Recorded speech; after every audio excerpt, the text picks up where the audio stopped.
Food festival দিই, সেই ক্ষেত্রে আমাদের 3টা ফুড ফেস্টিভ্যাল অলরেডি হয়ে গেছে। This is the last one. Why we have given this food festival right at this moment? We thought that to February or Ramadan will start, and during Ramadan 90% মানুষ হলো Arabian food পছন্দ করে, এবং রোজা মানে হলো আমাদের অ্যারাবিয়ান কুইজিনকে আমরা লোকে নিই।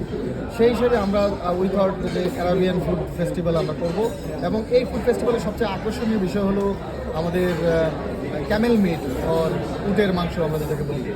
উটের মাংস দুর্লভ বাংলাদেশে পাওয়া, এবং হার্ড টু গেট ইট, এবং এক্সপেন্সিভ অলসো। তারপর আমরা চিন্তা করেছি যে আমাদের প্রতিদিনই একটা না একটা আইটেম উটের মাংস দিয়ে থাকবে, এবং আমাদের কাস্টমারদের ফিডব্যাকটা আমরা দেখব। এরপরে অন্যান্য আমাদের অ্যারাবিয়ান অনেক আইটেমস আছে, সব মিলে প্রায় 200 আইটেমস, তার মধ্যে 100 আইটেমস হলো অ্যারাবিয়ান আইটেমস।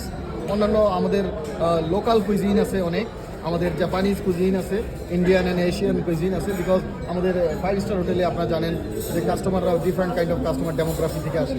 তো সবাইকে কেটার করতে গিয়ে আমরা অ্যারাবিয়ান ফুডকে খুব এমফাসিস করছি, এবং আমরা আশা করছি যে অ্যারাবিয়ান ফুড যখন আমাদের কাস্টমাররা ভালো ফিডব্যাক দিবেন, আমরা তখন এই ফুডকে আরও রমাদান মাসে আরও কন্টিনিউ করব।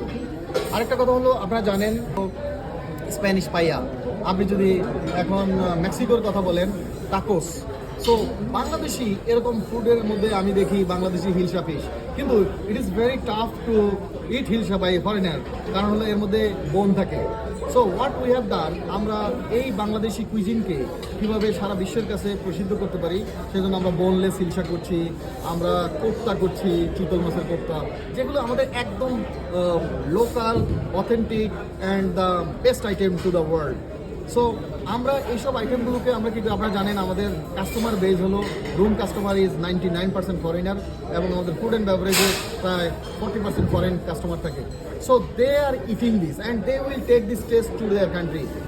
আপনারা বিশ্বাস করবেন যে এই ফুডের কারণেও কাস্টমার আমাদের দেশে আসে শুধু এই ফুড খাওয়ার জন্য।